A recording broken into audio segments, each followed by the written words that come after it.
Corona virus संक्रमण पर ही बात करेंगे, एक लिमिटेड सब्जेक्ट पर बात करेंगे। जी, दिल्ली के बारे में आप कह रहे थे तो मैं दिल्ली से ही सवाल करती हूँ कि दिल्ली की तुलना जो है वो वुहान से की जा रही है कि बेड नहीं है, टेस्टिंग नहीं है, और जनता में एक रोष भी है, घबराहट भी है कि जो हॉस्पिटल्स हैं वो मना कर रहे हैं कुछ लोगों को लेने के लिए, और अगर अंदर ले भी रहे हैं तो उनकी फीस बहुत ज्यादा है। तो इसको निपटने के लिए क्या किया जा रहा है? देखिए, मैं थोड़े चरणबद्ध आपके सभी सवालों के जवाब दूंगा, मगर पहले मैं एक स्थिति स्पष्ट कर दूं कि लगभग जून के दूसरे सप्ताह में दिल्ली के उप मुख्यमंत्री मनीष सिसोदिया का एक बयान आया। सिसोदिया जी ने बताया कि भाई 31 जुलाई को दिल्ली में 5.5 लाख तक कोरोना के संक्रमित हो जाएंगे, ना जगह बचेगी, ना बेड बचेंगे, और एक प्रकार से स्थिति खराब होगी। इससे दिल्ली की जनता में बहुत सारा भय हुआ। उनका अनुमान जो था वो आंकड़ों के आधार पर था, मैं वो अनुमान सच गलत उसमें जाना नहीं चाहता, परंतु एक भय की स्थिति पैदा हुई और कई लोग पलायन की भी सोचने लगे। एक दूसरा निर्णय आ गया कि दिल्ली के बाहर की व्यक्तियों को दिल्ली में इलाज नहीं कराया जाएगा। अब मैं आपको बताना चाहता हूं, मैं भी दिल्ली के बाहर का हूं, मैं भला कहां जाऊंगा अगर मुझे कुछ होता है तो। दिल्ली देश की राजधानी है, बहुत सारे राज्य के लोग यहाँ पर रहते, आते हैं, जाते हैं। आसपास के राज्यों से, जैसे उत्तराखंड से, उत्तर प्रदेश से, हरियाणा से, राजस्थान से ढेर सारे लोग यहाँ बसते हैं। ऐसा करना संभव नहीं था, तो वो निर्णय को केंद्र सरकार ने बदला और ये तय कर दिया कि हर एक व्यक्ति का इलाज हर एक अस्पताल में होगा। और उसके बाद में मैंने 14 तारीख को एक कोऑर्डिनेशन की मीटिंग बुलाई, और जो आप बात कर रहे हैं वो सारे फैसले कोऑर्डिनेशन की मीटिंग में हमने करे। एक कोऑर्डिनेशन की मीटिंग बुलाने की जरूरत इसलिए पड़ी कि दिल्ली का जो एडमिनिस्ट्रेटिव खाका है, इसमें जहां तक कोरोना का सवाल है, 3 एडमिनिस्ट्रेटिव रोल 3 संस्थानों का आता है। तो दिल्ली सरकार स्वतः, दूसरा एमसीडी, 3 म्युनिसिपल कॉरपोरेशन, और तीसरा भारत सरकार। तो ये तीनों के बीच में कोऑर्डिनेशन होना जरूरी था। तो वो मीटिंग का मुख्य उद्देश्य था, देश और दुनिया के कोरोना के खिलाफ की लड़ाई की बहुत सारी इंफॉर्मेशन भारत सरकार के तज्ञों के पास थी। जैसे डॉक्टर पॉल है, नीति आयोग के मेंबर हैं, हमारे डॉक्टर भार्गव है, आईसीएमआर के हैं, और एम्स के डायरेक्टर गुलेरिया जी हैं। ये तीनों के पास पूरे देश भर की स्थिति और दुनिया भर की लेटेस्ट स्थिति की जानकारी थी। भारत सरकार काफी कुछ मदद भी कर सकती है। दिल्ली सरकार का स्वास्थ्य विभाग और दिल्ली सरकार का मेन रोल है ही है, और अस्पताल बहुत सारे एमसीडी के हैं, नीचे के कर्मचारियों की संख्या भी एमसीडी की ज्यादा है। तो एक व्यापक अभियान कोरोना के खिलाफ चलाना है, तो तीनों ने मिलजुल कर काम करना पड़ेगा। तो मैंने मीटिंग बुलाई, इसमें दिल्ली के मुख्यमंत्री जी भी आए, उप मुख्यमंत्री जी भी आए, भारत सरकार के स्वास्थ्य मंत्री भी थे, ये तीनों डॉक्टर भी थे, और बाद में एमसीडी के मेयरों के साथ भी मीटिंग की। इसमें हमने बहुत सारे निर्णय लिए, और आज मैं कह सकता हूं विश्वास के साथ कि 5.5 लाख वाली स्थिति 31 जुलाई तक नहीं आएगी। पर ये क्राइसिस तक क्यों आया? क्योंकि अगर कोऑर्डिनेशन थी तो 14 जून वाली मीटिंग की क्या जरूरत थी? क्या पता नहीं था कि ये होने वाला है ऐसे? देखिए, आमतौर पर दिल्ली सरकार की जिम्मेदारी है कोऑर्डिनेशन करने की और व्यवस्थाओं को ठीक करने की, मगर जब मनीष जी का बयान आया तब मुझे लगा कि अब भारत सरकार को प्रेक्षक नहीं बनाना चाहिए। मोदी सरकार की पूरे देश की जवाबदारी, प्रधानमंत्री जी की पूरे देश की जवाबदारी।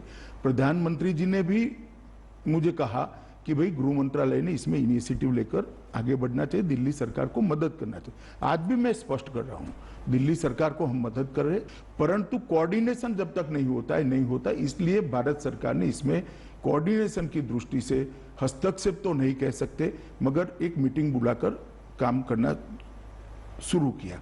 इसमें जो कमियां हमारे ध्यान पर आई, व्यापक चर्चा के कुछ दिल्ली सरकार ने भी मुद्दे रखे, कुछ जो एक्सपर्ट्स थे उन्होंने रखे, कुछ एमसीडी के मेयरों ने रखे, क्योंकि दूसरे ही दिन मैंने मेयरों के साथ भी मीटिंग की, ऑल पार्टी लीडर्स के साथ भी मीटिंग की, और सबके जो सुझाव है इसके आधार पर हमने बहुत सारे निर्णय करे।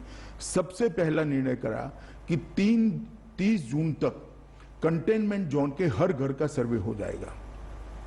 इसमें हल्का सा भी लक्षण है जिसमें कोरोना का खांसी भी है, जुकाम है, बुखार है, कुछ भी है, सर दर्द है, सूंघने की क्षमता चली गई है, टेस्ट चला गया है, ये सारे लोगों की सूची तैयार करी और हमने मास लेवल पर टेस्टिंग बढ़ाया।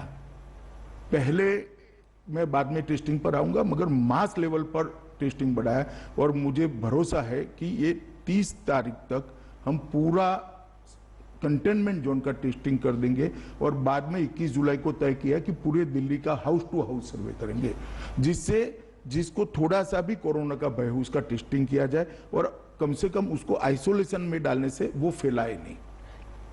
ताज्जुब तो इस बात की हो रही थी कि आप होम मिनिस्टर हैं, गृह मंत्री हैं, तो गृह मंत्री होने के नाते आपको हर स्टेट, हर राज्य को देखना है, गुजरात हो, महाराष्ट्र हो, लेकिन दिल्ली में ऐसी क्या केओस वाली सिचुएशन आ गई। और इंग्लिश में एक कहावत है, too many cooks spoil the broth, कि एक तरफ चीफ मिनिस्टर हैं, एक तरफ लेफ्टिनेंट गवर्नर हैं, उस पर आप भी आ गए हैं, तो इसमें तालमेल अब बढ़ा है? जरा भी कोई खींचातानी नहीं है, बिल्कुल।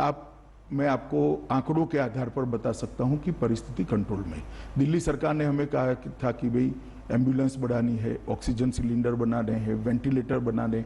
हमने 500 ऑक्सीजन सिलेंडर इमीडिएटली दे दिए, 10,000 के करीब ऑक्सीनोमीटर दे दिए, 440 वेंटिलेटर दे दिए हैं, और भी जरूरत पड़ेगी तब देते जाएंगे। और एम्बुलेंस के लिए भी दिल्ली सरकार को अधिकृत किया गया है कि वो ओला, उबर और ऐसी कंपनियों के साथ मिलकर एम्बुलेंस की व्यवस्था करें, और ये अच्छे से चल रहा है।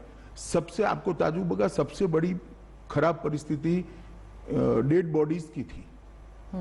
लगभग 400 से ज्यादा, 350 से ज्यादा डेड बॉडीज संस्कार बगैर के पड़े रहे थे। हमने तय किया था कि 2 दिन के अंदर सभी डेड बॉडीज का अंतिम संस्कार कर दिया जाएगा अपने अपने धर्म के हिसाब से, और आज एक भी डेड बॉडी पेंडिंग नहीं है। और जिनका दुर्भाग्य से मृत्यु होता है उसका हमने तुरंत ही उसी दिन शाम तक संस्कार हो जाए ऐसी व्यवस्था करी है और अच्छे से चल रही है। इसमें एमसीडी का बहुत बड़ा रोल है, दिल्ली सरकार का भी रोल है। दूसरी बहुत सारी कंप्लेंट्स आ रही थी स्मिता जी की, अस्पतालों की स्थिति ठीक नहीं, उनको गाइडेंस चाहिए, तो एम्स के टेलीफोनिक गाइडेंस की हमने व्यवस्था कर दी। अस्पताल से कोई भी व्यक्ति वो डेडिकेटेड नंबर पर फोन करता है तो एम्स के विशेषज्ञ वहां उपस्थित होते हैं। वो पेशेंट की हालत को टेलीफोनिकली जानकर, वो डॉक्टर जो दिल्ली सरकार के अस्पताल का है, इसको गाइड करते हैं और तुरंत ही सर्वश्रेष्ठ इलाज की दिशा में उसको हम आगे बढ़ाते हैं। और 3 टीमों का गठन कर दिया, जिसमें दिल्ली सरकार के भी डॉक्टर थे, भारत सरकार के भी, एम्स के भी डॉक्टर थे और आईसीएमआर के भी विशेषज्ञ थे। उन्होंने सभी अस्पतालों का निरीक्षण कर स्थान पर जाकर जो कमियां थी उसको दूर करने के लिए कदम उठा लिए। आप कल्पना कर सकती है, हर वार्ड का सर्वे, हर वार्ड की सिस्टम को हमने ठीक करने का काम किया है और इसके लिए मानव संसाधन भी बढ़ाए हैं और कर्मचारियों को वित्तीय प्रोत्साहन देने के लिए भी दिल्ली सरकार ने अच्छा कदम उठाया है। मानव संसाधन की बात चल रही है, तो क्या ये अभी जैसे आपने 10,000 बेड्स का खोला है, 5,000 बेड्स, इन सब के लिए वेंटिलेटर्स और नर्सिंग स्टाफ, डॉक्टर्स, ये सब उपलब्ध हैं कि इनके लिए एडवर्टाइजिंग तो हमने देखे नहीं है, तो कहाँ से आएंगे इन? देखिए ऐसा है, हमने, मैं बताता हूँ आपको कहाँ से आएंगे। जो रिटायर्ड कर्मचारी थे उनकी पूरी लिस्ट बनाई गई है, एक कॉल सेंटर से उनका संपर्क किया गया है, उनको वापस लाने के लिए करा है और बहुत सारे रिटायर्ड कर्मचारियों को लाए हैं। पैरामिलिट्री फोर्सेस के मेडिकल टीमों को लगाया गया, जैसे अभी एक 10,000 बेड का जो कोविड सेंटर बन रहा है, वहां पर पूरा आईटीबीपी लगा। 16,000 बेड रेलवे बना रही है, उसका पूरा सेना ने जिम्मा लिया है। ये सारी चीजें हमने मेडिकल सुविधाएं, मानव संसाधन बढ़ाने के लिए करी है। कोऑर्डिनेशन की जब बात चल रही थी तब भी बार बार डिसीजंस चेंज होते हैं कि होम आइसोलेशन होगा कि नहीं होगा, कंपलसरी होगा कि नहीं होगा, दिल्ली गुड़गांव के बीच ट्रैफिक आने देंगे कि नहीं, दिल्ली नोएडा के बीच। एनसीआर का तो कॉन्सेप्ट खत्म ही सा हो गया है। ऐसा नहीं हुआ है। जहां तक कोविड का सवाल है, एनसीआर की भी मैंने मीटिंग की है एनसीआर के सारे लोग आए थे, इनके साथ मीटिंग की है और अभी दिल्ली का जो मॉडल बना है, मैं दोनों मुख्यमंत्रियों से बात करने वाला हूं। अरविंद जी तो लुक में है ही है, उनको साथ में रखकर ही फैसला करते हैं, परंतु उत्तर प्रदेश और हरियाणा के मुख्यमंत्रियों से भी बात करूंगा और एनसीआर को पूरा संपूर्ण जानकारी अब तक इकट्ठा हो गई है, गृह मंत्रालय में और स्वास्थ्य मंत्रालय में आ गई। एक समन्वित रणनीति हम बनाएंगे एनसीआर के लिए, दोनों मुख्यमंत्रियों से बात कर और इसी तरह से टेस्टिंग बढ़ाना, अस्पतालों का गाइडलाइन तय करना, ये सारी चीजें एनसीआर में भी चली जाएगी। मैं आपको बताना चाहता हूं कि बहुत कोऑर्डिनेशन से हम आगे बढ़ रहे हैं और ढेर सारे फैसले लिए हमने। जब नेशनल लेवल पर बात होती तो प्रधानमंत्री जी ने भी चीफ मिनिस्टर्स के साथ मीटिंग की, आपने भी की है, लेकिन ऐसे लगता है जैसे राजनीति जो है वो हावी है even in this Covid fight. Piyush ji ने ट्रेन्स का इंतजाम किया तो ममता जी ने मना कर दिया, या फिर उद्धव जी ने कहा कि हमें नहीं चाहिए अभी। तो इस सब में जो फेडरल स्ट्रक्चर है वो जैसे लग रहा था कोलैप्स कर गया। शुरुआत में तो ठीक था, लेकिन अब जैसे लगता है कि पॉलिटिक्स जो है वो हावी है। छोटी छोटी बातों को ज्यादा तूल नहीं देना चाहिए। जैसे यहाँ पर आपने जिक्र किया कि भाई होम आइसोलेशन में विवाद हो गया, कोई विवाद नहीं हुआ है। देखिए दिल्ली में जितने भी डेथ हुए थे कोविड के कारण, इनका एनालिसिस हमने एक्सपर्ट्स के साथ करा है। लगभग 50% डेथ एक दिन से 3 दिन के अंदर एडमिशन के अंदर ही हो गए। इसका अर्थ ये होता है कि होम आइसोलेशन से व्यक्ति ज्यादा अपनी स्थिति बिगाड़ कर आता है। अब हमने रैपिड टेस्ट मतलब एक फास्ट टेस्टिंग की प्रक्रिया चालू करी है और उसके कारण जो पॉजिटिव पाए जाते हैं, इसमें 2 क्राइटेरिया करे हैं। एक तो आइसोलेशन के लिए जिसके घर में 2 कमरों से ज्यादा व्यवस्था ही नहीं है, वो क्या आइसोलेट करेगा अपने आप को? वो तो चॉइस है, फिर क्वारंटाइन सेंटर में जाए, तो इंस्टीट्यूशन क्वारंटाइन सेंटर में जाए। दूसरा, दिन को डायबिटीज है, ब्लड प्रेशर है, कैंसर आदि कोई बड़ी बीमारी है जिसके कारण इसकी इम्यूनिटी कम हुई है, ऐसे लोगों को भी हमने आइसोलेशन सेंटर में भेजने के लिए निर्णय किया है। अब इस पर थोड़ी बयानबाजी होगी, राजनीति है स्मिता जी, मगर फैसलों से कोई फर्क नहीं पड़ा। जैसे मैं कहता हूं, हमारी मीटिंग के पहले दिल्ली में 25 मार्च से 14 जून तक लगभग 2,41,000 टेस्ट हुए थे, तो प्रतिदिन 4500 टेस्ट होते थे। अब 15 जून से लेकर 25 जून तक 11 दिनों में 1,75,141 टेस्ट हुए, तो प्रतिदिन 16,000 टेस्ट हुए, तो 4.5 गुना टेस्ट की बढ़ोतरी करी है हमने। इसीलिए नंबर बढ़े हैं।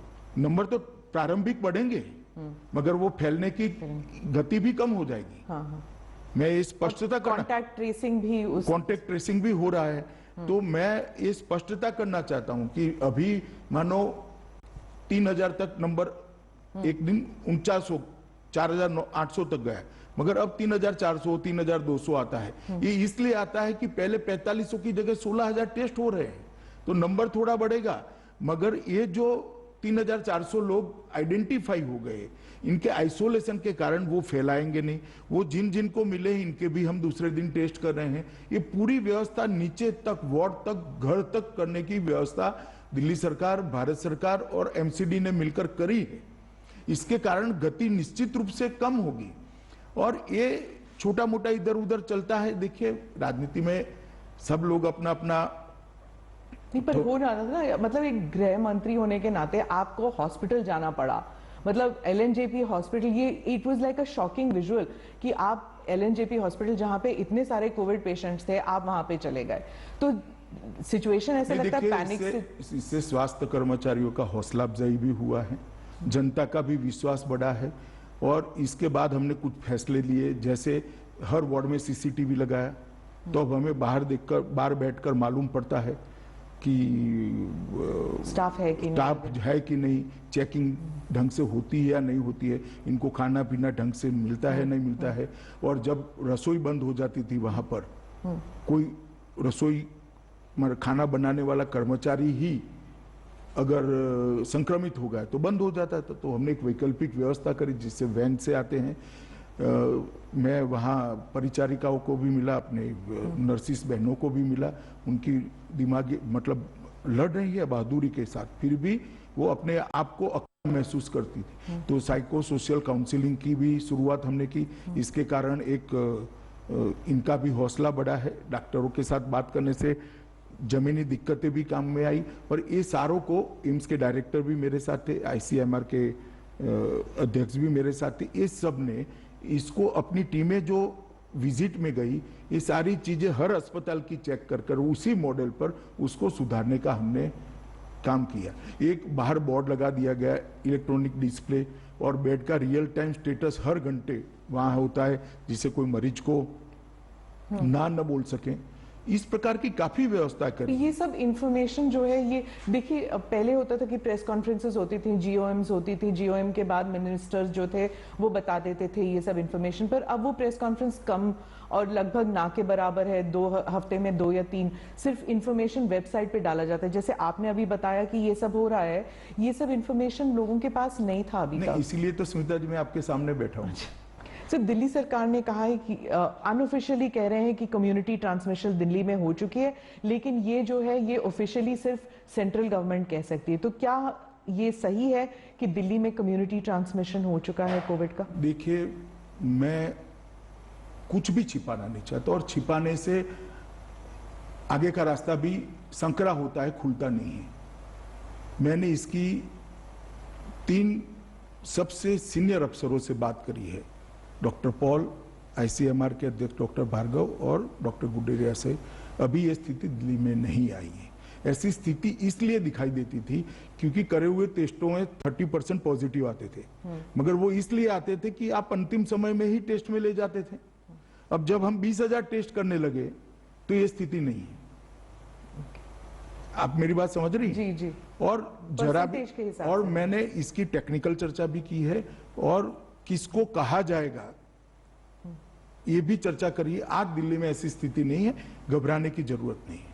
अगर आप ओवरऑल देखें 3 महीने में, तो जो पहले जो क्रिटिसिज्म चल रही थी इंडिया के खिलाफ कि हमने श्रमिकों का देखा नहीं है, और जिस तरह उनकी ट्रीटमेंट हुई थी, उनके लिए कोई व्यवस्था ही नहीं थी वापस जाने के लिए। उसके बाद अब गरीब कल्याण योजना, गरीब रोजगार योजना जो है मनरेगा के तहत, क्या उनके लिए अब जो किया जा रहा है वो काफी है? देखिए, मैं आपको एक बात बता देता हूं। इस समस्या में मुझे लगता है कि ढंग से सरकार के प्रयासों को मीडिया ने बताया नहीं है। जिस दिन से लॉकडाउन हुआ उसी दिन से मैंने भी और प्रधानमंत्री जी ने सभी मुख्यमंत्रियों से व्यक्तिगत बात करी थी कि श्रमिकों के लिए आप रहने की, खाने की व्यवस्था करिए, इंडस्ट्रीज बंद हो जाएगी। सभी राज्यों ने व्यवस्था की, लगभग 2.5 करोड़ लोगों के भोजन की व्यवस्था की गई। पैसे का सवाल आया, प्रधानमंत्री जी ने तुरंत निर्देश दिया, 11,000 करोड़ रुपया गृह मंत्रालय से NDRF का अकाउंट में सभी राज्यों को प्रोरेटा ट्रांसफर कर दिया गया, वहां के श्रमिकों की स्थिति को देखते हुए। उसके बाद जब जहां जाना था वो राज्यों में व्यवस्था ठीक हो गई, अस्पताल शुरू हो गए, ढंग से इसके लिए तैयार किए गए, क्वारंटाइन सेंटर बन गए। इसके बाद श्रमिक दिन के दिन ही, मजदूर दिन के दिन ही प्रधानमंत्री जी ने श्रमिक स्पेशल ट्रेन चलाने का फैसला दिया, और लगभग 4,594 ट्रेन अब तक गई है। 63 लाख श्रमिक, 63 लाख श्रमिक जो दूर के विस्तार में है, वो ट्रेनों के माध्यम से सफलतापूर्वक गए हैं। 42 लाख के आसपास श्रमिक आसपास के, जैसे गुजरात से राजस्थान है, महाराष्ट्र से गुजरात है, आंध्र से तेलंगाना है, केरल से तमिलनाडु है, इस प्रकार के श्रमिक जो थे, जो पड़ोसी राज्य के थे, वो बसों के माध्यम से पहुंचा गए। ये बात ठीक है कि कुछ दृश्य ऐसे हुए हैं जो हर व्यक्ति को दुख पहुंचा है, इसका हमें भी दुख है। धैर्य जब खो देता है व्यक्ति तो पैदल निकल गया। उसके लिए भी प्रधानमंत्री जी ने सभी मुख्यमंत्रियों को सूचना दी, मुझे भी सूचना दी। मैंने सभी मुख्यमंत्रियों से बात करी कि आप रोड पर ST बस चलाएं, उनको एक रेलवे स्टेशन पर ले जाए और रेलवे वहां से ले जाएगा। तो मैं मानता हूं लगभग सभी चीजों को मिल मिलाकर 1,20,00,000 लोगों को देश के एक कोने से दूसरे कोने में पहुंचाने का काम किया है। हर राज्य ने, विशेषकर यूपी ने, बिहार ने, उड़ीसा ने, जहां श्रमिक ज्यादा ही जाने थे, झारखंड भी, ये सभी राज्यों ने क्वारंटाइन सेंटर बनाए। बस स्टेशन, रेलवे स्टेशन पर उतरने के बाद राज्य की ST बसों से उनको पहुंचाया गया क्वारंटाइन सेंटर में। क्वारंटाइन सेंटर में 14 दिन रखा गया। निकलने के बाद किसी राज्य ने 1,000 रुपया, किसी राज्य ने 2,000 रुपया उनको दिया है घर पहुंचने के लिए। घर पहुंचने के नहीं, घर तो पहुंचाया बसों से, एक्स्ट्रा दिया है, एक किट दी है और खाने पीने का इंतजाम करा है। अब वो सारे श्रमिक अपने गांवों में अच्छे तरीके से सेट हुए। जहां तक रोजगारी का सवाल है, प्रधानमंत्री जी ने रोजगारी के लिए अभी ही एक स्कीम लॉन्च की है और कल यूपी में कार्यक्रम हुआ, उसके 2 दिन पहले बिहार में कार्यक्रम। उन लोगों को रोजगारी देने की प्रयास हो रहा है। मनरेगा के दिन भी बढ़ाए गए हैं, वेतन भी मनरेगा का बढ़ाया गया है और एक अस्थायी परिस्थिति है। इसके बाद में सभी श्रमिक अच्छी परिस्थिति होते ही अपने अपने जहां उनका नौकरी, परमानेंट नौकरी था, काम करते थे, वहां जाना जरूर चाहेंगे। जो चाहेंगे उनको भेजने की भी व्यवस्था है, ट्रेन चालू हो गई है, काफी सारे लोग अभी जा भी रहे हैं। मगर भारत सरकार ने एक विशेष ड्राइव चलाकर उनको अभी जब तक कोरोना है तब तक, और कुछ जगह पे ये परमानेंट भी व्यवस्था हो जाएगी, इसके चलते वहीं पर उनको रोजगारी मिले, इसका एक अभियान चला है।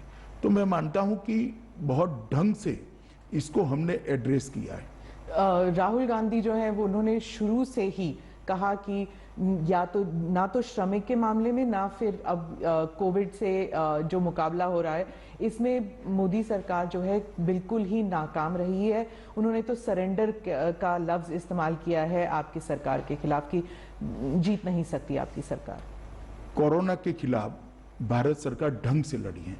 मैं राहुल जी को एडवाइस नहीं दे सकता, उनको एडवाइस देने का काम उनकी पार्टी के नेताओं का है। और मैंने पहले भी कई इंटरव्यू में कहा कि कुछ वक्रदृष्टा लोग होते हैं, उनको सीधी बात भी वक्र दिखाई पड़ती है।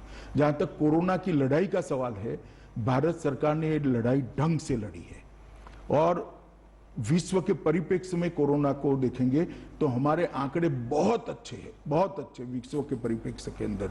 और शुरू से देश भर, दुनिया भर में सरकारें कोरोना के खिलाफ लड़ी है। नरेंद्र मोदी जी के नेतृत्व के कारण भारत के अंदर सरकार भी लड़ी है और 130 करोड़ लोग भी लड़े हैं और सब राज्य सरकारें भी लड़ी हैं। वो नरेंद्र भाई की नेतृत्व की स्वीकृति का परिणाम है। मैंने आज तक मेरे सार्वजनिक जीवन में और मेरी स्मृति में एक भी घटना ऐसी नहीं है कि एक नेता के कहने पर एक भी पुलिस के बगैर पूरा देश कर्फ्यू में हो, हर घर में घंटी बजाई जाए, हर घर दिया जलाएं, देश के करोड़ों लोग कोरोना वॉरियर्स के लड़ाई को, उनके साहस को, उनके बलिदान को एक्नॉलेज करें। और इसी का परिणाम है कि कोविड के कारण प्रति 10 लाख आबादी भारत में 357 लोग संक्रमित है, कल तक का मैं डेटा कह रहा हूं, और विश्व में 1250 है। 1250 और 357 से आप अंदाज लगा सकते हो कि हम रोकने में कितने सफल हुए हैं।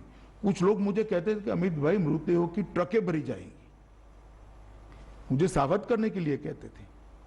मैं नाम देना नहीं चाहता, मगर उनके मन में भय था। मगर आज भारत सरकार, सभी राज्य सरकारें और मोदी जी के नेतृत्व के कारण विश्व में जब 1250 लोग संक्रमित हैं, हम 357 पर अटके हैं।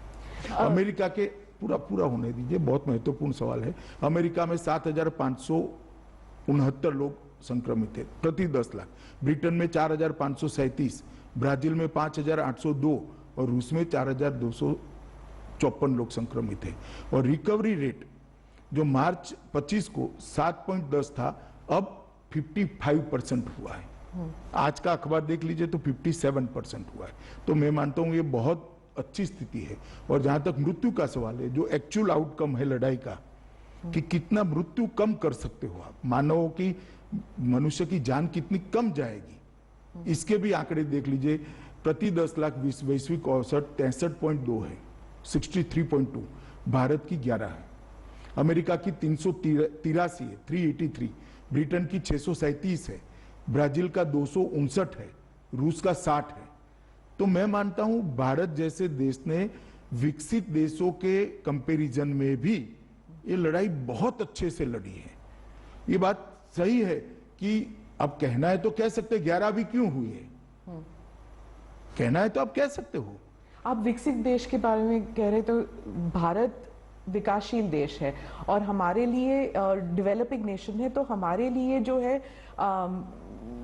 इकोनॉमी को एक to bring it back to normalcy, उसके लिए इंडस्ट्री का फिर से शुरू होना बहुत ज़रूरी है। और जब श्रमिक चले गए हैं तो जो स्मॉल स्केल इंडस्ट्रीज हैं वो तो प्रोडक्शन कर ही नहीं पा रहे हैं, तो how is it going to improve? How is देखिए, श्रमिक चले गए हैं, टेम्पररी बात है, आप पहले मेरी बात समझ कर चलिए, परमानेंट नहीं गए। पर अगस्त तक तो रेलवेज चलेंगी नहीं, तो फिर कैसे आएंगे? रेलवेज आज भी चालू है। रेलवे आज भी देश के 90% रेलवे स्टेशनों को रेलवे ने कनेक्ट कर लिया है। ये बात सही है कि अभी की स्थिति में कोई नहीं चाहेगा कि दूसरे राज्य में जाए, परिवार वाले जाने भी नहीं देंगे कुछ समय मगर ये वैश्विक स्थिति है। मुझे पूरा भरोसा है कोरोना काल में नरेंद्र मोदी सरकार ने इस समय का उपयोग करते हुए ढेर सारे रिफॉर्म्स किए हैं, चाहे कोयले के क्षेत्र में हो, खदानों के क्षेत्र में हो, चाहे इलेक्ट्रिसिटी के क्षेत्र में हो, इंडस्ट्रियल पॉलिसी के अंदर लचीलापन लाना, बदलाव लाना, बैंकिंग सिस्टम के अंदर बदल लाना हो, ढेर सारे बदलाव किए हैं और कोरोना के बाद की स्थिति को देखते हुए हमने करे। तो मुझे लगता है हमारा बहुत बड़ा एफर्ट्स है जो निश्चित परिणाम लाएगा। हाँ, परंतु टेम्पररी पूरे विश्व की अर्थव्यवस्था को जब असर होगी तो भारत भी कैसे बच सकता है, मगर वो असर को मिनिमाइज करने के लिए, कम से कम करने के लिए नरेंद्र मोदी जी ने बहुत सारे एफर्ट्स किए हैं, सफल नेतृत्व किया है देश का और इसका परिणाम भी अच्छा आएगा। 3 या 4 महीने हो चुके हैं, पूरे मुल्क का फोकस जो था वो कोविड पे था और अभी भी है, लेकिन राजनीति बैक सीट नहीं ले सकती। आपने हाल ही में ट्वीट किया था इमरजेंसी को लेकर, जब आपने कहा था कि बोलने के लिए फ्रीडम नहीं है कांग्रेस पार्टी में, और कांग्रेस पार्टी के कुछ लोग कहते हैं तो क्या बीजेपी में है? बीजेपी में भी लोग बोल नहीं सकते हैं, तो क्या आपकी पार्टी में भी डेमोक्रेसी है? आपकी पार्टी में भी जो यंग लीडर्स हैं वो आपको सुझाव देते हैं, कोविड को लेके हो या फिर लद्दाख को लेके हो? क्या आपके जो सीनियर लीडर्स हैं वो वैसे ही ओपन है जैसे कि आप कहते हैं, या फिर कांग्रेस सही है कि आपकी पार्टी में नहीं है? देखिए, ये बहुत डेमोक्रेसी एक बहुत व्यापक शब्द है। डिसिप्लिन और स्वतंत्रता भी अपने अपने संदर्भ, अपनी जगह रखते हैं। इस सब दायरे से बाहर निकलकर मैं एक बात आपको कहना चाहता हूं, कांग्रेस पार्टी अगर ये सवाल पूछती है तो मैं थोड़ा आपको सवाल पूछना चाहता हूं। अडवाणी जी के बाद श्री राजनाथ जी, बाद में श्री नितिन जी, बाद में फिर राजनाथ जी, मैं बना, अब नड्डा जी बने। कोई परिवार का आदमी है क्या? इंदिरा जी के बाद कांग्रेस पार्टी का एक अध्यक्ष बता दीजिए जो गांधी परिवार के बाहर है। क्या डेमोक्रेसी की बात करें? और मैंने कोविड के समय कोई राजनीति नहीं करी। आप मेरे 10 साल के ट्वीट निकाल दीजिए सार्वजनिक बयान, हर 25 जून को मैं बयान देता हूं कि इमरजेंसी एक ऐसी चीज है जिसको देश की जनता ने याद रखना चाहिए, क्योंकि हमारे लोकतंत्र के मूल पर, इसकी नींव पर प्रहार हुआ था। इस देश की जनता ने कभी भूलना नहीं चाहिए। किसी भी राजनीतिक कार्यकर्ता ने, किसी भी नागरिक ने, किसी भी सिटीजन ने इसको नहीं भूलना चाहिए। ऐसे प्रयासों को हमेशा याद रखना चाहिए और इसके खिलाफ जागरूकता भी रखनी चाहिए। और ये कोई एक दल की बात नहीं है, देश के लोकतंत्र पर जो आघात हुआ था इसकी बात है। हर बार प्रसंग के अनुरूप उसकी भाषा बदलती है, इसका टोन बदलता है, परंतु वो ट्वीट मेरा एंटी इमरजेंसी था। जी जी, आप गृह मंत्री है इसलिए मैं आपसे बोलूंगी कि जो पिछले हफ्ते एक हैशटैग जो था वो वायरल हो गया था, जो पाकिस्तान और चाइना के हैंडल्स भी कर रहे थे, सरेंडर मोदी, जो इंडियन पॉलिटिकल हैंडल्स ने शुरू किया था, लेकिन ये सब पाकिस्तान में भी वायरल हो गया। चाइना के ट्विटर हैंडल्स, जो चाइना में ट्विटर है भी नहीं, लेकिन चाइना के सो कॉल्ड ट्विटर हैंडल्स वो भी वायरल कर रहे थे। तो जो एंटी इंडिया प्रोपेगेंडा है उसके लिए क्या हम सक्षम हैं? भारत सक्षम है? पूरी तरह से सक्षम है, मगर दुख तब जो होता है, इतने बड़े राजनीतिक दल के पूर्व अध्यक्ष इतने संकट के समय में इतनी ओछी राजनीति करते हैं, तब दुख होता है। इससे कोई फर्क नहीं पड़ता। वो उनके लिए आत्मचिंतन का विषय है। इनके हैशटैग को पाकिस्तान और चीन आगे बढ़ा रहा है, मेरे लिए नहीं है। कांग्रेस पार्टी के लिए चिंता का विषय है कि इनके नेता के हैशटैग को पाकिस्तान और चीन बढ़ावा दे रहा है। आप ऐसी बात करते हो जो पाकिस्तान और चीन पसंद करता है, और ऐसे संकट के समय में जी पार्लियामेंट होनी है, चर्चा करनी है तो आइए करेंगे। 62 से लेकर आज तक 2-2 हाथ हो जाए, कोई नहीं डरता चर्चा से। मगर जब देश के जवान संघर्ष कर रहे हैं, सरकार एक स्टैंड लेकर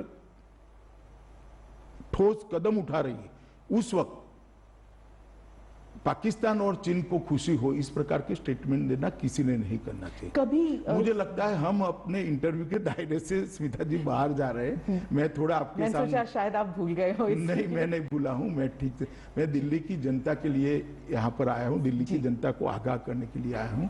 पर मैं सबसे पहले बताऊंगा कि बेड्स की स्थिति में कैसे परिवर्तन हुआ है। 14 जून को टोटल 9,937 बेड थे, आज 30,000 बेड की व्यवस्था हो चुकी है। तो अगर सपोज मेरे को कोविड हो तो क्या मैं अगर किसी भी हॉस्पिटल में जाऊं तो मुझे मना किया जाएगा कि पहले नेगेटिव सर्टिफिकेट ले आइए, या फिर आपके पास इंश्योरेंस है कि नहीं, ये सब पूछेंगे, या मुझे भर्ती कर दिया जाएगा? प्राइवेट अस्पतालों के विषय पर मैं बाद में आता हूं। जी, किसी भी कोविड पेशेंट के लिए भारत सरकार, दिल्ली सरकार और म्युनिसिपल कॉरपोरेशन के कोविड के लिए जो रेखांकित किए हैं वो सारे अस्पताल उपलब्ध है, कोई सर्टिफिकेट नहीं मांगा जाएगा। कोविड पॉजिटिव का सर्टिफिकेट मांगा जाएगा, वो तो जरूरी है, क्योंकि आप अगर कोविड पॉजिटिव नहीं है और कोविड अस्पताल में जाओगे तो आपको भी कोविड लग सकता है। तो मैं जो बात कर रहा हूं कोविड बेड्स की बात करता हूं। 30 जून तक हमने 30,000 बन जाएंगे। रेलवे कोचिस के अंदर 8,000 बेड बने और 8,000 की तैयारी है, मगर मैं अभी 8,000 ही गिन रहा हूं। DRDO एक एक्सक्लूसिव कोविड अस्पताल बना रही है जिसमें 250 ICU बेड भी होंगे, विथ वेंटिलेटर होंगे, वो अलग से बने हैं। और 10,000 का ITBP संचालित राधा स्वामी सत्संग न्यास के बड़े कैंपस के अंदर बारिश की सीजन को ध्यान में रखकर हमने बेड बनाए हैं, इसको ITBP संचालित करने वाली। कुल मिलाकर 30,000 बेड है। तो अभी भी जो 9,937 दिल्ली सरकार ने पहले व्यवस्था की वो भी पूरे भरे नहीं है। तो दिल्ली सरकार ने, ऐसा नहीं है कि व्यवस्था नहीं करी थी, उनके भी खाली ही थे, परंतु हमने आगे अगर स्थिति बिगड़ती है तो क्या होगा इसका एडवांस प्लानिंग किया। अब मैं आता हूं रेट पर। ये फरियाद दिल्ली के काफी लोगों की आती थी कि भाई प्राइवेट अस्पताल मनमाने रेट्स ले रहे हैं। तो मेरी मीटिंग में एक निर्णय दिया गया था कि डॉक्टर पॉल की अध्यक्षता में कुछ डॉक्टरों की कमेटी बनेगी, वो प्राइवेट अस्पतालों को भी सुनेंगे, देश भर की बेस्ट प्रैक्टिसेस को भी कंसीडर करेंगे, और कोविड पेशेंट को ट्रीटमेंट करने के लिए क्या एक्स्ट्रा खर्च लगता है, जैसे PPE किट का खर्च लगता है, कुछ खाना बना, ब्लड टेस्ट ये वो, और दूसरा कुछ लोगों को ज्यादा उनको पैसा भी देना पड़ता है रिस्क के कारण, इंश्योरेंस लिया है सबने। तो ये सारे का मिल मिलाकर क्या फर्क पड़ता है, इसको देखकर उनके रेट कंसीडर करने के लिए हमने एक कमेटी बनाई थी। आइसोलेशन बेड के रेट जो 24,000 से 25,000 तक थे पहले, आज दिल्ली के कोई भी अस्पताल में कोविड पॉजिटिव पेशेंट जाएगा तो 8,000 से 10,000 में बेड उपलब्ध कराए। पर वो एडिशनल्स होते हैं ना? नहीं, कोई, सुन लीजिए आप, मैं पूरी बात बताता हूं, पहले आप मेरा पूरा सुन लीजिए। बिना ICU, बिना वेंटिलेटर का जो ICU है, इसके पहले रेट थे 34,000 से 43,000, एवरेज में कह रहा हूं। अब 13,000 से 15,000 किया गया है, और ICU वेंटिलेटर के साथ 44,000 से 54,000 का बेड का खर्च था, इसको 15,000 से 18,000 कर दिया गया है। एक इसके अंदर कोविड के जितने टेस्ट करेंगे इंक्लूड है, वेंटिलेटर पर रखेंगे इसका खर्चा इंक्लूड है, सारी दवाइयां इंक्लूड है, और अगर डायबिटीज है और आपको आगे की ट्रीटमेंट भी करनी पड़ती है तो ये भी सारा इंक्लूड है। ये पूर्णतः अपने आप में एक सील पैकेज है, आप समझ लीजिए। तो इसको हमने कम कराया है। आज दिल्ली के बहुत सारे अस्पतालों के अंदर, सब अस्पताल जो कोविड के लिए अपनी अपनी बताए हैं, वो सारे अस्पतालों के अंदर हमने ये व्यवस्था करी। तो एक तो 10,000 से बढ़ाकर हमने 30,000 बेड करे, रेट को हमने लगभग कई जगह 1/3 कर दिया, कई जगह आधा कर दिया है। तो ढेर सारी व्यवस्थाएं करी है और 21 जून से फिर से इसका रिव्यू करा, 14 जून की मीटिंग के बाद। अब हम जो पूरा टेस्ट बढ़ा दिए, इसके जो नतीजे आए, इसके आधार पर 26 जून तक नए कंटेनमेंट जोन बनाने थे। कल शाम को कंटेनमेंट जोन 280 नए बना दिए हैं। तो कंटेनमेंट जोन को रीडिफाइन किया गया है, क्योंकि अब टेस्ट ज्यादा करने के बाद स्थिति अलग। पूरी दिल्ली हो जाएगी पूरी कंटेनमेंट? दिल्ली नहीं हुई है, पूरी दिल्ली नहीं। आप इतने सारे केसेस होंगे तो फिर कंटेनमेंट। स्मिता जी, मैं आपको और दिल्ली वालों को आश्वस्त करना, इतने सारे कंटेनमेंट जोन बहुत छोटे छोटे बनाए हैं, परंतु पूरी दिल्ली नहीं होगी और इस पर जल्दी काबू कर लिया जाएगा। आरोग्य सेतु ऐप और इतिहास ऐप दोनों को इकट्ठा मिलाकर इसके बहुत अच्छे नतीजे आए हैं, जिससे लोग जान पाते हैं कि मेरे आसपास कोई कोविड पेशेंट आता है या नहीं आता है, और इसके बहुत अच्छे नतीजे हमने लिए हैं। और ये जो सारी चीजें थी, इसके साथ हमने एनजीओ को भी जोड़ा है। इन्होंने भी अपने आइसोलेशन सेंटर चालू किए हैं और एनसीसी, एनएसएस और स्काउट और सामाजिक संस्थाओं को भी जोड़ने का काम किया। लगभग 6,000 वॉलंटियर हमें तैयार मिल गए हैं। अब तक एक कंफ्यूजन था कि जिले की जिम्मेदारी किसकी। म्युनिसिपल कॉर्पोरेशन अलग करता था, भारत सरकार। दिल्ली की यही प्रॉब्लम तो रही है हमेशा। नहीं, मगर ये मैंने 14 जून को तय कर दिया, परिपत्रित हो गया भारत सरकार की ओर से कि डिस्ट्रिक्ट मजिस्ट्रेट ऑफ दिल्ली, इसके तहत एमसीडी भी काम करेगी, भारत सरकार की टीमें भी काम करेगी, दिल्ली सरकार की टीमें भी। तो एक चेन ऑफ कमांड हमने तय किया थे और जिला स्तर की निगरानी टीमों का गठन भी कर दिया गया। उनका 2 हिस्सों में 1200 लोगों का, 2400 लोगों का प्रशिक्षण एम्स और आईसीएमआर के द्वारा वीडियोग्राफी से। डीएम तो सेंट्रल में आ गया, तो उसका मतलब है कि दिल्ली गवर्नमेंट जो है वो कंप्लीटली सेंटर के अंडर काम कर रही है ना। डिस्ट्रिक्ट मजिस्ट्रेट काम कर रहा है, सेंटर के अंडर नहीं। अभी तो उल्टा है, एमसीडी भी दिल्ली डिस्ट्रिक्ट मजिस्ट्रेट के अंडर काम कर रही है और सारी टीमें डिस्ट्रिक्ट, क्योंकि डिस्ट्रिक्ट मजिस्ट्रेट की एक प्राइमरी रिस्पॉन्सिबिलिटी है। अभी कौन किसके अंडर काम कर रहा है, हम सब मोदी जी के अंडर काम कर रहे हैं और केजरीवाल जी का भी हमें सहयोग है। मैं इसमें कोई वो छूट-फूट बयान आएंगे यश लेने के लिए, आप इसको क्यों देख रही है। हाँ। और दूसरा एक हमने निर्णय किया है सेरोलॉजिकल सर्वे शुरू करने का, वो भी कल से शुरू हो जाएगा और आज से फिर से बाकी दिल्ली का घर घर जाकर सर्वे करने की हमने एक मुहिम शुरू की है और कल शाम से ही शुरू किया। इसके अखबार में फोटो भी आए हैं और मैं दिल्ली की जनता को उसमें काफी सारी इंफॉर्मेशन जो है वो वॉलंटरी होगा कि अगर कोई फीवर टेस्ट करवाना चाहता है, रैपिड टेस्ट करवाना चाहता है। तो इतना पूछ रहे हैं कि आपके घर में किसी को फीवर खांसी आया है, नाम लिख लेते हैं, उनका टेस्ट करने की व्यवस्था करिए। दूसरे दिन उनको टेस्ट कराने ले जाते हैं और उनका टेस्ट करते हैं। पॉजिटिव आता है, माइल्ड लक्षण है तो घर में अच्छी सुविधा है तो घर पे रखते हैं आइसोलेशन कर। अगर तो ये तो आपका फुल टाइम काम हो गया है। एक सेकंड सुनिए ना, अगर बुखार ज्यादा है, इसके साथ में कोई और बीमारी है या तो घर छोटा है, तो उसको हम आइसोलेशन सेंटर में ले जाते हैं और ये पूरी व्यवस्था एकदम सुचारू रूप से हो रही है। हर रोज शाम को मेरे टेबल पर एक रिपोर्ट आती है, मैं प्रधानमंत्री जी को रात को फोन कर ब्रीफ करता हूं और ये रिपोर्ट दिल्ली के वही तो मैं कह रही हूँ, ऐसे लग रहा है कि गृह मंत्री का सारा काम दिल्ली संभालना हो गया है। नहीं, दिल्ली संभाल नहीं रहा, मैं ऐसे गलत शब्द प्रयोग नहीं करने चाहिए। दिल्ली सरकार भी इसमें साथ में, एमसीडी भी साथ में, मगर जब संक्रमण है और दिल्ली के उप मुख्यमंत्री ने जो स्टेटमेंट किया कि 31/7 तक 5.5 लाख लोग हो जाएंगे, हमारे पास व्यवस्था नहीं है, ऐसा उन्होंने सार्वजनिक, पैनिक सिचुएशन हो गया था। तो थोड़ा पैनिक होगा। अब मुझे भरोसा है 31/7 को 5.5 लाख नहीं होंगे। हाँ। हम अच्छी स्थिति में होंगे क्योंकि हमने कोरोना होने से पहले उसको रोकने के प्रयास पर जोर दिया है। टेस्ट बढ़ाए हैं, कॉन्टेक्ट ट्रेसिंग चालू की है, कॉन्टेक्ट ट्रेसिंग कर कॉन्टेक्ट में जो लोग आए हैं उनका भी टेस्ट करने की प्रक्रिया चालू की है और उनको भी एक प्रकार से अलग थलग करने की व्यवस्था करी है। तो फैलने का हाँ। अब बहुत कम हो जाएगा। आप समझे 16,000 टेस्ट रोज होना एवरेज, और कल तो 20,000 करें, आज से भी हम 20-20 हजार तक उसको ले जाने का प्रयास कर रहे हैं। टेस्टिंग का रेट भी जो पहले 5,000 था उसको अब 2,400 रुपया कर दिया है।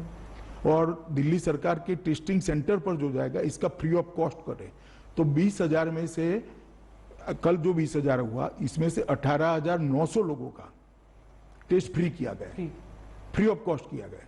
तो ये बहुत बड़ी बात है। आपने इंटरव्यू के दौरान इतना डेटा दिया है शायद कि ये वेबसाइट में भी नहीं है इतना डेटा, पर जाते जाते सवाल जरूर पूछूंगी मैं सर कि सब लोग जानना चाहते हैं कि सीमा पर चीन के सोल्जर्स हमारी जमीन पर आए हैं कि नहीं। आज के दिन प्रधानमंत्री ने कहा था उस दिन, लेकिन आज अब देखिए क्या वो हमारी जमीन पर है? ऐसा है, मैं आपके पास इंटेलिजेंस रिपोर्ट्स तो आते हैं? पहले सब आते हैं, परंतु मैं पहले एक बात कह दूं, ये मेरा इंटरव्यू आपने जो अभी लिया है वो कोविड के लिए दिल्ली की जनता को जागरूक करने के लिए। मैं कुछ ऐसा करना नहीं चाहता जिससे मेरी ये मूल उद्देश्य है वो साइड पर हो जाए, टाइटल कुछ और बने और जनता कोविड से डरती रहे। तो मैं आप दोनों चीजों का डर है लोगों को। दूसरी चीजों का भी डर दूर करने वाले कर रहे हैं ना। जरूरत पड़ेगी, मेरा रोल होगा तो मैं भी करूंगा, इसके लिए सेपरेट इंटरव्यू देखा। आप सीसीएस में है सर, तो आपका रोल तो है ना? नहीं, रोल है, जरूरत पड़ेगी तो करेंगे।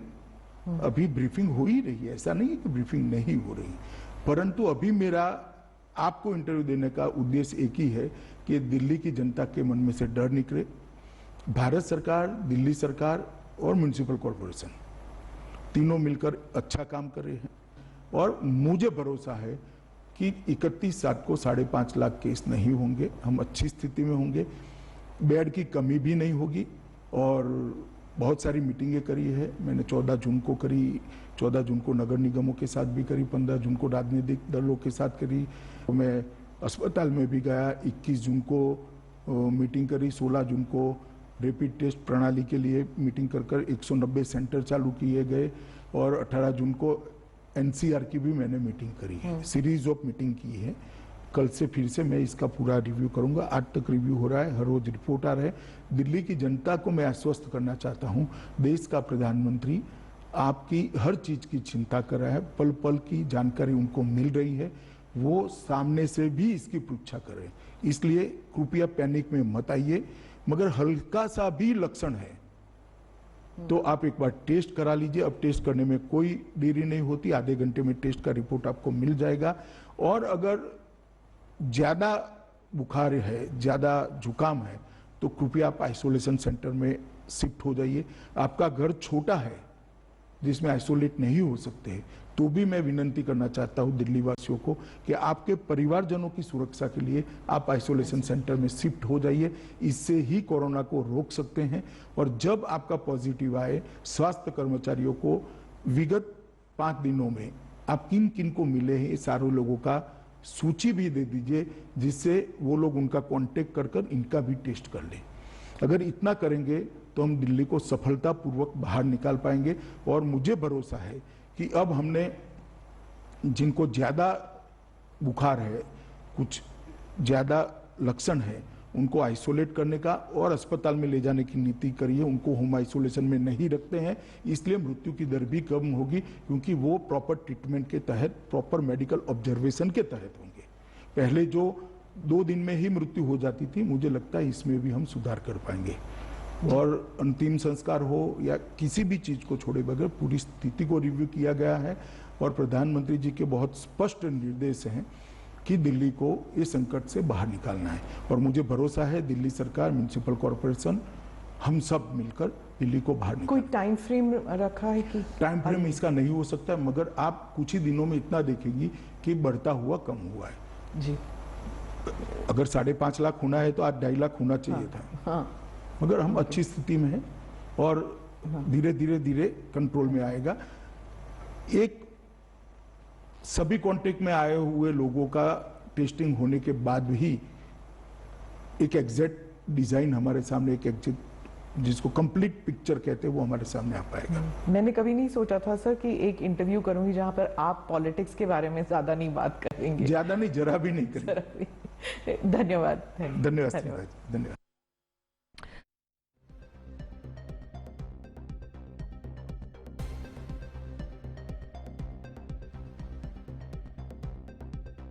ખાસ કરીને દિલ્હીમાં જે પ્રમાણે 5 લાખ કેસ 31 જુલાઈ સુધી થવાની વાત દિલ્હીના ઉપમુખ્યમંત્રી દ્વારા કહેવામાં આવી હતી, તે જ વાત પર અમિત શાહે કહ્યું કે તમામ તૈયારીઓ છે સરકારની, જેના કારણે આવનારા સમયમાં કેસોની સંખ્યા વધશે નહીં પરંતુ ઘટશે।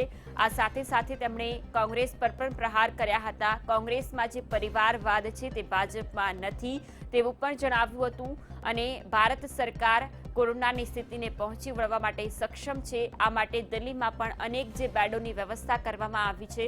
તમામ રીતે જ્યારે કોરોના મહામારી ચાલી રહી હતી તેના વિશે સરકારે ચર્ચા વિમર્શ ચાલુ રાખ્યું હતું અને આવનારા સમયમાં પણ આ ચર્ચા ચાલુ છે।